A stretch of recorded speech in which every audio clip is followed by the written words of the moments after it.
ہے کیا قرآن میں میلاد کا ذکر؟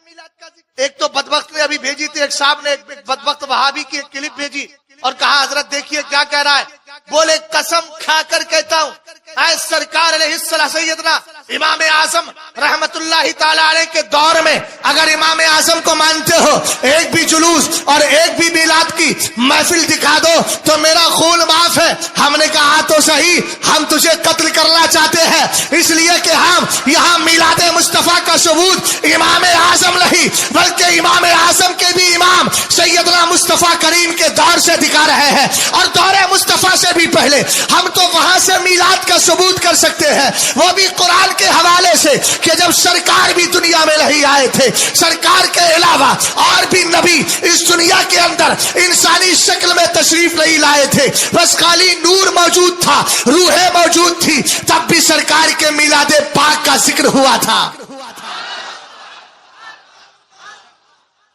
کہنا آجا کالے کپڑے پہن مباحث دم ہو گیا، حضرت دمک، تو نے اپنا خون معاف کر دیا ہے تو ٹھیک آ جا۔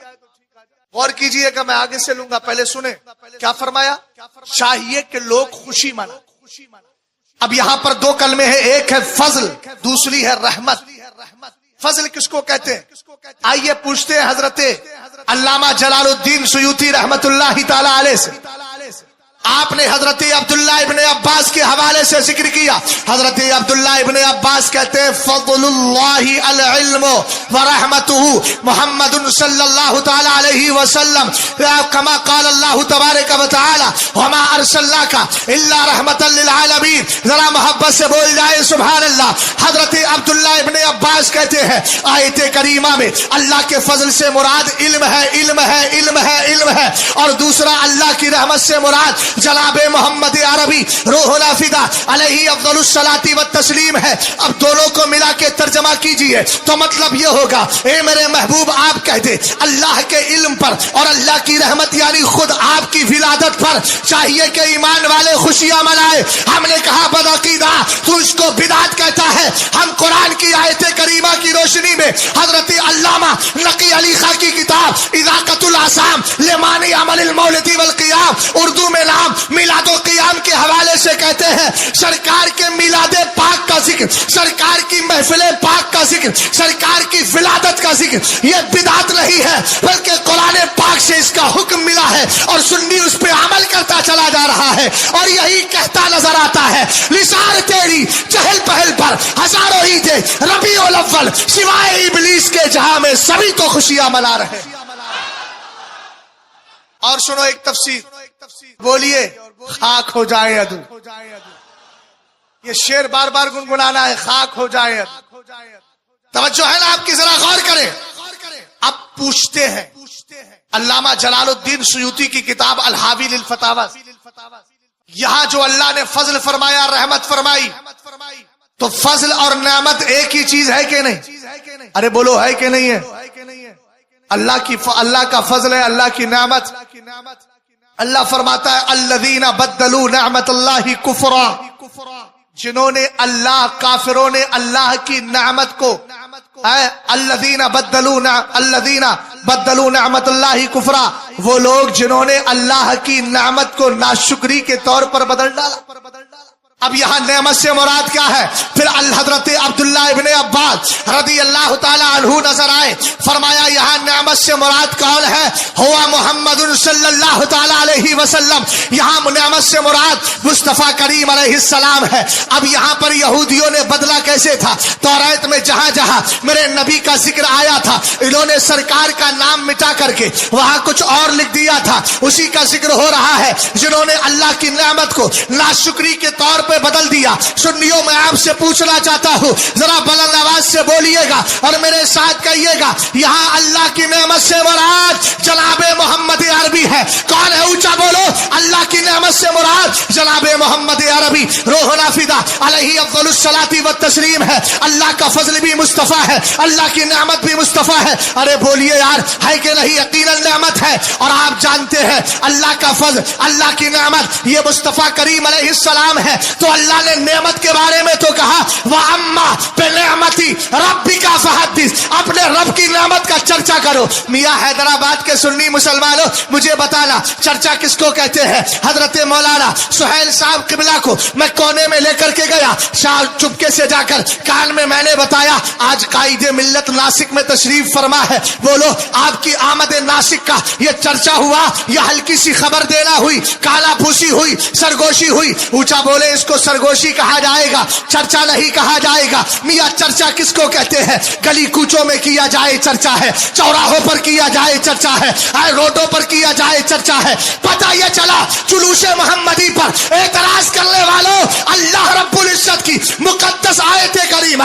وَأَمَّا بِنِعْمَتِ رَبِّكَ فَحَدِّثْ, اپنے رب کی نعمت کا چرچا کرو. ہم 12ویں شریف میں ہاتھوں میں جھنڈے لے کر اور اس سنت پر عمل کرتے ہیں جو حضرت آئمنہ نے کہا تھا رأیت ثلاثۃ اعلام مضروبات علما بالمشرق وعلما بالمغرب وعلما علی سحر الکعبہ. کہتی ہے میں نے سرکار علیہ السلام کی ولادت کی رات 3 جھنڈے دیکھے, ایک خانہ کعبہ کی چھت پہ لگا تھا, ایک مشرق میں لگا تھا, ایک مغرب میں لگا تھا, ایک حضرت آمنہ کے گھر پر لگا تھا.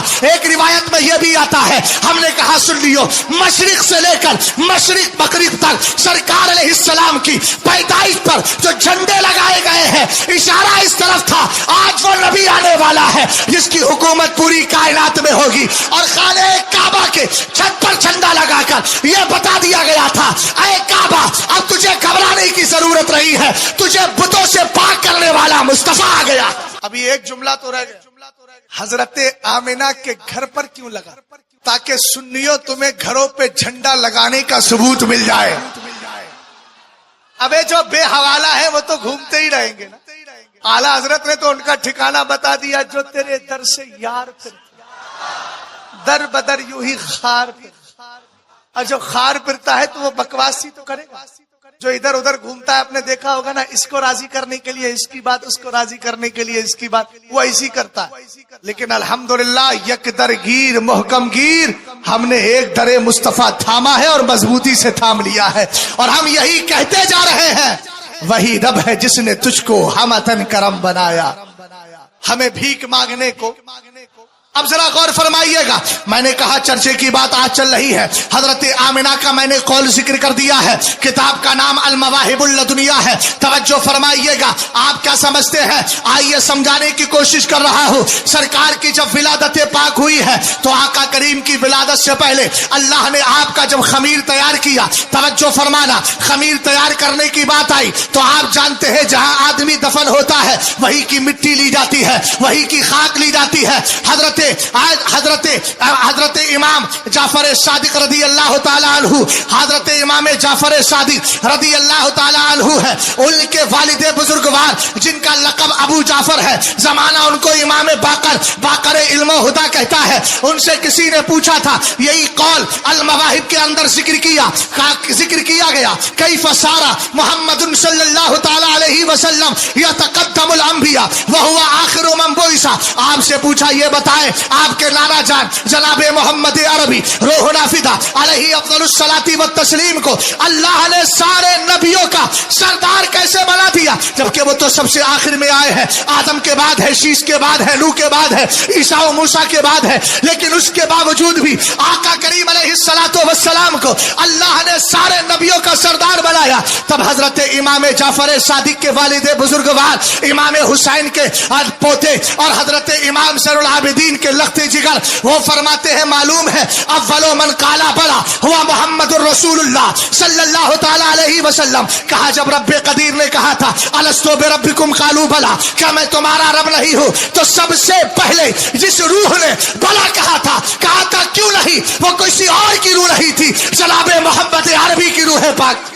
اور سنو, جب اللہ نے زمین آسمان سے کہا ایتیا طوعا او کرہا, اے آسمان زمین کل فیکون, رب کہتا ہو جاؤ تو زمین آسمان کا رخ سے اللہ کہہ رہا ہو جاؤ تو ہو جاتے. اور میں تمہیں وہی سنا رہا ہوں، تم کیوں نہیں ہو رہے ہو؟ اس لیے کہ تم لوگ وظیفہ یاد ہی نہیں رکھ رہے ہو. اور جب شاگرد استاد کے سامنے سبق یاد نہیں کرتا ہے نا تو پھر اس کو غصہ آ جاتا ہے، پھر وہ اس کو کچھ دن کے لیے چھٹی کر دیتا ہے، جب بھاگ جائے یہاں سے، پڑھے گا نہیں، ہے نا. ہاں تو میں آپ کو شاگرد نہیں کر رہا، آپ میرے بھائی ہیں، لیکن درجے میں اتار لیجیے صاحب. ماننے میں کیا جاتا ہے، ہماری یہ منطق میں تو کیا سے کیا مان لیا جاتا. ہم تو کہتے ہیں مان لو اس وقت کے ہندوستان کا پرائم منسٹر تمہارے سامنے بیٹھا، ماننے میں کیا جاتا. لیکن یاد رکھو جس دن ایسا ہوگا، اللہ قبول فرمائے، جس دن ایسا ہوگا اس دن تو پھر یہ تھوڑی ہوگا، اس دن تو پھر یہی ہوگا، خاک ہو جائیں عدو جل کر مگر ہم تو رضا.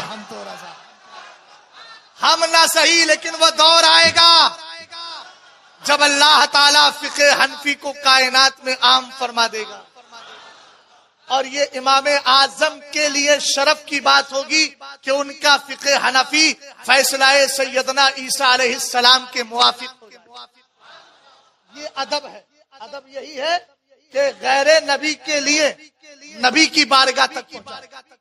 میں یہ نہیں کہوں گا کہ حضرت سیدنا عیسیٰ علیہ السلام فقہ حنفی کے مطابق فتویٰ دیں، بلکہ میں کہوں گا فقہ حنفی فیصلہ سیدنا عیسیٰ علیہ السلام کے موافق. یہ ادب بھی ہمیں اعلیٰ حضرت کی بارگاہ سے ملا. اور میں تو کہتا ہوں یار سنیو، کبھی بد عقیدہ بننے کے لیے اگر کوئی بد عقیدہ بنانے آئے تو اس کو لات مار کے باہر کر دینا.